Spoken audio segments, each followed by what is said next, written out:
Hi all. So in the last class we have learned the transfer function of armature controlled DC motor. So here we are going to learn the transfer function of field controlled DC motor. How can we derive the transfer function of a field controlled DC motor? So as we know, the speed of a motor is directly proportional to armature voltage and inversely proportional to the flux.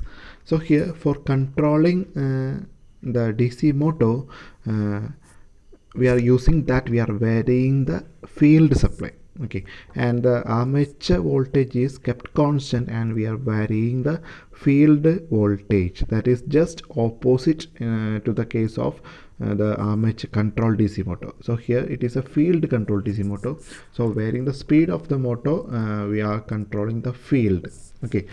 So we know that this is the field circuit. So if you are applying the voltage, variable voltage, for higher voltage higher flux will be generated here, okay. So the flux and the power supply, okay, that is the current flowing here is directly proportional. So for the analysis purpose we are only considering the field circuit here, okay.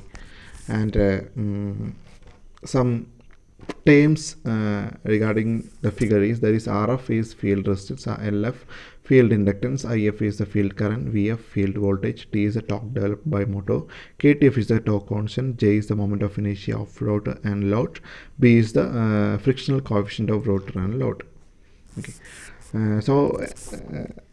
Just like the armature control DC motor, in that case, for finding the transfer function we have derived 4 differential equations. So here also for finding the transfer function, first we have to derive some differential equations. For that we are considering the field circuit first, okay. So VF is the applied voltage, RF is the resistance, field resistance, and LF is the field inductance, okay. So we know that the voltage drop across, if you are applying a voltage VF here and IF is the current flowing, the voltage drop across RF will be IF into RF, and the voltage drop across LF will be LF into dIF of dt, okay. So by Kirchhoff's voltage law we can write RF into IF plus LF into dIF by dt is equal to VF. This is the first equation, and the second one is based on the torque. We know that for a DC motor the torque is directly proportional to the product of the flux and armature current. So here the armature voltage, armature supply is constant, so the armature current will be constant, okay. Here we are varying the field voltage, so the torque always will be directly proportional to the field flux, okay, the flux produced, and we know that the production of the flux is directly proportional to the field current, okay. That is, here the flux is produced here, so it will be directly proportional to the current flowing, that is IF, okay. So we are writing T directly proportional to IF, and it becomes T is equal to KTF into IF, where KTF is the torque constant.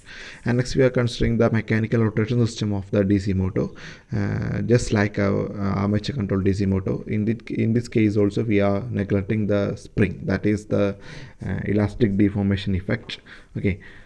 So we know that this is the applied torque, and we know that the applied torque will be equal to the opposing torques due to the mass and the frictional effect, that is the B, okay.